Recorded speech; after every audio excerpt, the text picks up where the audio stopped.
Kalau kamu masih ingat, di episode sebelumnya dari seri Kerajaan Nusantara versi Labirin Sejarah, kita udah nelusurin masa-masa awal berdirinya peradaban di tanah ini. Dari Kutai di Kalimantan Timur sampai Tarumanegara di Jawa Barat, dua kerajaan Hindu tertua yang menandai lahirnya era awal Nusantara. Nah, kali ini kita bakal masuk ke babak baru. Sebuah era ketika laut bukan sekedar batas wilayah, tapi jadi urat nadi kejayaan. Waktu ombak membawa bukan hanya barang dagangan, tapi juga gagasan, ajaran, dan kebijaksanaan dari berbagai penjuru dunia. Inilah era maritim dan Buddhis, masa di mana satu kerajaan di tepi Sungai Musi menjelma jadi poros perdagangan dan pusat pembelajaran spiritual Asia Tenggara. Sriwijaya. Hai penjelajah waktu, selamat datang di Labirin Sejarah, tempat di mana masa lalu tidak pernah benar-benar berlalu. Bersiaplah untuk menyusuri lorong-lorong waktu dan menemukan cerita-cerita yang tersembunyi di balik tirai sejarah. Semua cerita besar pasti punya awal yang sederhana. Dan buat Sriwijaya semuanya dimulai dari sungai. Tepatnya di Sungai Musi, Palembang, yang namanya sendiri punya cerita menarik. Konon, para pelaut dan bajak laut Tiongkok kuno menyebut Muci yang berarti Dewi Ayam Betina, simbol kesuburan dan keberuntungan. Jalur air ini memang jadi urat nadi kehidupan sekaligus sumber kemakmuran. Dari sinilah para pelaut, pedagang, dan petualang datang dan pergi. Sungai ini nggak cuma sumber air atau tempat nelayan buat cari ikan, tapi juga jalan raya utama menuju laut luas di selatan Sumatera. Nah, di tepi sungai inilah ditemukan prasasti Kedukan Bukit ditulis sekitar tahun 682 Masehi. Dari sinilah kita pertama kali tahu sosok besar yang sukses ngejadiin Sriwijaya sebagai kerajaan maritim paling berpengaruh di Asia Tenggara, yaitu Dapun Tahyang Srijayanasa. Kalau dibaca dari tulisannya, prasasti ini bukan cuma catatan politik, tapi juga punya nuansa spiritual. Dapun Tahyang berangkat dari daerah bernama Minangkatamuan, bawa ribuan orang dan perbekalan lewat jalur sungai dan laut. Dalam prasasti disebut dia melakukan sidayatra atau perjalanan suci, tapi dalam arti bukan ziarah, melainkan ekspedisi besar yang dianggap diberkahi secara spiritual. Jadi ini bukan perang besar yang brutal, tapi juga bukan sekedar perjalanan damai. Lebih tepatnya, ekspedisi buat membuka jalan lahirnya sebuah kekuasaan baru, yaitu Sriwijaya. Kalau kita bedah namanya, Sriwijaya sendiri punya makna yang dalam. Sri berarti mulia dan Wijaya berarti kemenangan. Kalau digabung, Sriwijaya bisa diartikan sebagai kemenangan yang mulia. Nama yang kedengaran religius, tapi juga punya pesan politik kalau kerajaan ini lahir dari kemenangan besar yang sah dan diberkahi. Jadi dari prasasti itu kita bisa lihat, Sriwijaya bukan lahir dari perang darat, tapi dari perjalanan laut. Kerajaan ini lahir dari keberanian menjelajah, dari layar yang terbentang di atas air, dari ombak yang jadi jalan, bukan rintangan. Sriwijaya adalah kerajaan yang dilahirkan oleh perjalanan, oleh semangat buat berlayar, berdagang, dan menyatukan dunia lewat laut. Sekarang coba bayangin kalau kita buka peta dunia. Lihat posisi Palembang ada di bagian selatan Sumatera, pas banget di jalur antara India dan Tiongkok. Nah, di abad ke-7, posisi itu tuh sama aja kayak duduk di tengah-tengah jalur internet dunia kalau versi sekarang. Semua arus perdagangan, informasi, dan budaya harus lewat situ. Dan Dapun Tahyang, pendiri Sriwijaya, kayaknya sadar banget soal itu. Strateginya sederhana tapi jenius, buat jadi penjaga jalur laut dunia. Bukan dengan cara nutup akses, tapi dengan cara ngatur dan kontrol semua yang lewat. Lewat Selat Malaka, jalur sempit tapi vital itu, semua kapal dari India, Tiongkok, Arab, bahkan dari pulau-pulau di Nusantara harus singgah dulu ke pelabuhan Sriwijaya. Di sana mereka bisa isi ulang bekal, beli air, jual barang, atau sekedar ngurus izin buat lanjut berlayar. Tapi tentu aja, semua itu nggak gratis. Setiap kapal yang mampir wajib bayar pajak atau izin labu, semacam tiket masuk laut Sriwijaya. Selain itu, mereka bikin aturan yang cukup pintar. Setiap pedagang harus nyimpen dulu barang dagangannya di gudang pelabuhan sebelum dijual lagi. Jadi, Sriwijaya bisa ngatur keluar masuknya barang sekaligus ngontrol harganya. Dan yang lebih unik lagi, daripada repot perang lawan bajak laut, Sriwijaya malah ajak mereka buat kerjasama dijadiin bagian dari sistem keamanan lautnya sendiri. Karena letaknya yang strategis, pelabuhan-pelabuhan di bawah kendali Sriwijaya waktu itu rame banget. Bayangin aja, kapal dari Gujarat India bawa kain dan manik-manik, kapal dari Tiongkok bawa perselen dan sutra, kapal Arab bawa parfum dan logam mulia, sementara dari Nusantara sendiri ada rempah, kapur barus, gading, emas, dan hasil hutan. Semuanya ketemu di satu titik, di pelabuhan-pelabuhan Sriwijaya yang sibuk kayak bandara internasional zaman itu. Kalau pakai istilah modern, Sriwijaya ini tuh ibarat server utama perdagangan Asia Tenggara. Semua data alias barang lewat dia dulu sebelum nyebar kemana-mana. Dan siapa yang kontrol servernya? Ya, dia yang pegang kendali atas jaringan dagang dunia waktu itu. Tapi yang bikin Sriwijaya benar-benar istimewa bukan cuma karena punya kapal gede atau pelaut tangguh, tapi karena cara mainnya cerdas banget. Mereka nggak cuma berdagang, tapi juga nguasain simpul-simpul penting di jalur laut. Dan menariknya, itu semua dilakukan tanpa perang besar-besaran. Cara mereka ngambil alih pelabuhan tuh halus, tapi efektif banget. Pertama, lewat kendali ekonomi. Sriwijaya ngatur semua kapal lewat Selat Malaka, jadi kalau ada pelabuhan kecil pengen ikut untung, mereka harus gabung ke jaringan Sriwijaya. Sebagai gantinya, mereka dapat perlindungan dan arus dagang yang stabil, tapi juga wajib bayar upeti. Kedua, lewat keamanan laut. Zaman itu bajak laut banyak banget dan Sriwijaya punya armada kuat buat jaga jalur perdagangan. Pelabuhan yang minta perlindungan otomatis masuk ke wilayah pengaruh Sriwijaya. Jadi, makin banyak pelabuhan yang minta dijagain, makin luas juga kekuasaan mereka. Semua tanpa harus menaklukkan. Ketiga, lewat hubungan diplomatik dan perkawinan politik. Sriwijaya sering bangun hubungan sama penguasa lokal terutama di pesisir Malaka dan semenanjung Thailand. Kadang lewat pernikahan, kadang lewat kerjasama dagang. Pelabuhan tetap punya penguasa sendiri, tapi keputusan penting tetap lewat Palembang. Dan terakhir, lewat pengaruh budaya dan agama. Sriwijaya dikenal sebagai pusat agama Buddha Mahayana waktu itu. Mereka bantu bangun vihara dan tempat belajar di pelabuhan-pelabuhan yang jadi mitra dagang. Pelabuhan yang punya hubungan spiritual kayak gini biasanya juga ikut dalam jaringan politik dan ekonomi Sriwijaya. Jadi, selain lewat dagang, Sriwijaya juga ngikat pengaruhnya lewat kepercayaan dan ilmu pengetahuan. Dari situ, jaringan mereka makin luas. Mulai dari pesisir Sumatera, terus ke Selat Malaka, sampai ke semenanjung Malaka bagian utara. Dengan cara itu, siapapun yang mau lewat, entah kapal India, Tiongkok, Arab, atau Jawa, pasti bersinggungan sama kekuasaan Sriwijaya. Dan buktinya ada di Prasasti Ligor di Thailand Selatan yang ditulis sekitar tahun 775 Masehi. Nama Raja Sriwijaya tertulis di situ, nunjukin kalau pengaruh mereka udah sampai jauh ke utara, ke wilayah yang sekarang jadi Nakhon Sitamarat. Dulu daerah itu penting banget karena jadi penghubung antara Laut Cina Selatan dan Samudra Hindia. Jadi kalau Sriwijaya nguasain sana, otomatis mereka ngontrol dua sisi jalur dagang dunia. Selain jago ngatur ekonomi, Sriwijaya juga pinter main diplomasi. Mereka tahu kapan harus keras, kapan harus halus. Kadang mereka ngirim utusan ke Tiongkok buat jaga hubungan baik, kadang bantu kerajaan lain di Asia Tenggara biar tetap di pihak mereka.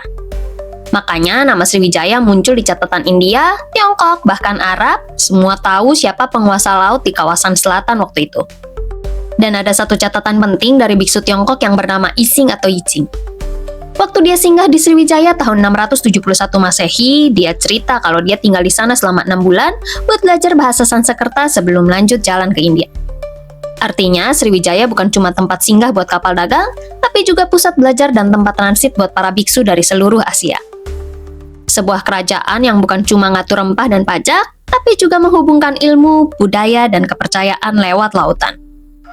Memasuki abad ke-8 sampai ke-9 Masehi, Sriwijaya udah naik kelas.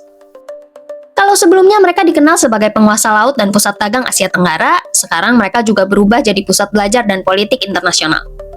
Nah, di masa inilah muncul satu tokoh penting, yaitu Balaputra Dewa. Nama ini sering muncul di berbagai catatan sejarah karena perannya gede banget dalam mengangkat reputasi Sriwijaya ke level global.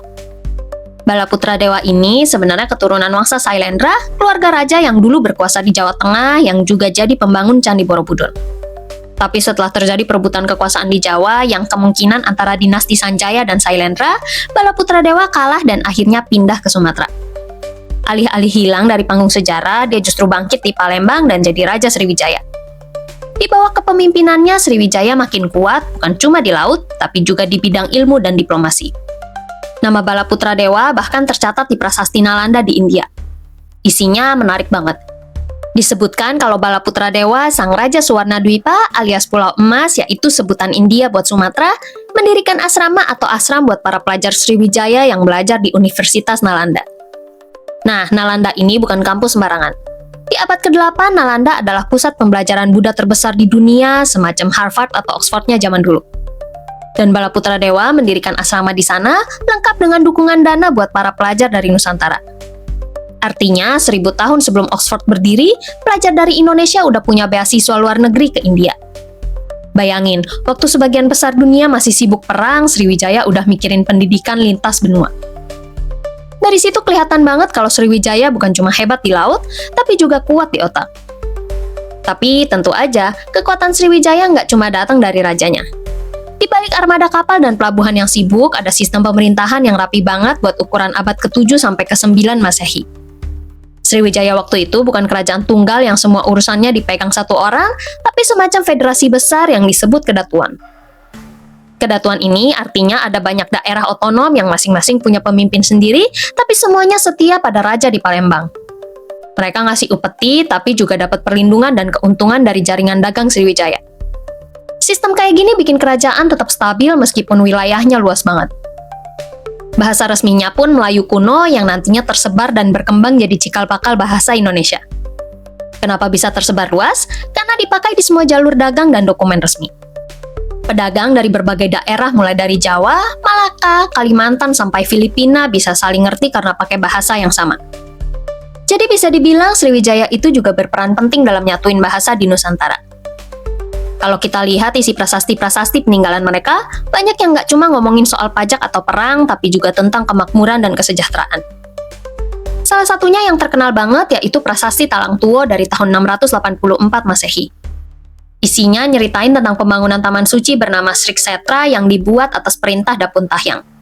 Tapi menariknya, isinya bukan pamer kekuasaan, melainkan doa panjang buat seluruh makhluk supaya hidup bahagia dan damai. Di situ bahkan disebutkan harapan agar rakyat bisa menikmati hasil bumi, punya makanan cukup, hidup rukun, dan jauh dari penderitaan. Unik banget buat ukuran abad ke-7, karena di masa yang sama, banyak kerajaan lain di dunia justru sibuk nyusun hukum perang atau memperluas wilayah. Dari sini kelihatan Sriwijaya bukan cuma mikirin kekayaan, tapi juga nilai kemanusiaan dan spiritualitas. Jadi kalau dilihat secara keseluruhan, Sriwijaya tuh ibarat startup raksasa yang ngerti banget gimana cara ngatur supply chain, SDM, sampai branding internasional.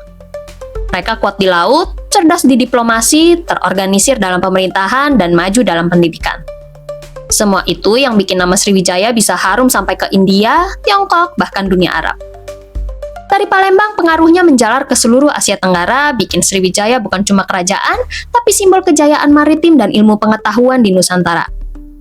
Tapi, ya nggak ada kerajaan yang bisa selamanya di atas ombak. Sekuat-kuatnya Sriwijaya, akhirnya juga kena badai. Sekitar tahun 1025 Masehi datang serangan besar dari Raja Rajendra Chola I, yaitu penguasa dari kerajaan Chola di India Selatan. Kerajaan Chola ini juga kekuatan maritim besar, dan mereka punya ambisi nguasain jalur perdagangan di Samudra Hindia sama kayak Sriwijaya. Makanya, waktu dua kekuatan laut ini ketemu, ya bisa dibilang kayak dua raksasa rebutan pelabuhan emas. Serangan Chola nggak main-main. Armada mereka nyerbu pelabuhan-pelabuhan penting Sriwijaya dan bahkan melumpuhin pusat kekuatannya. Kapal-kapal dagang Sriwijaya hancur, sistem logistiknya berantakan, dan kota-kota pelabuhan yang dulu sibuk tiba-tiba jadi sepi. Nah, sejak saat itu Sriwijaya mulai goyah. Wilayah-wilayah taklukannya satu persatu lepas, termasuk daerah-daerah di Semenanjung Malaka dan Jawa bagian barat.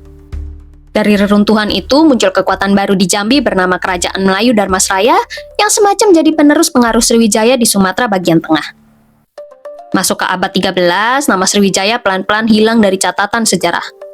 Bukan karena satu perang besar yang menghabisi segalanya, tapi karena sesuatu yang lebih pelan dan gak kalah mematikan, yaitu perubahan arah perdagangan dunia. Kapal-kapal asing, terutama dari Tiongkok dan India, mulai langsung berlayar ke Jawa tanpa perlu singgah dulu di pelabuhan Sriwijaya. Kalau pakai istilah sekarang, Sriwijaya itu kalah karena gagal adaptasi. Kayak bisnis besar yang dulu sukses banget, tapi nggak siap sama perubahan zaman.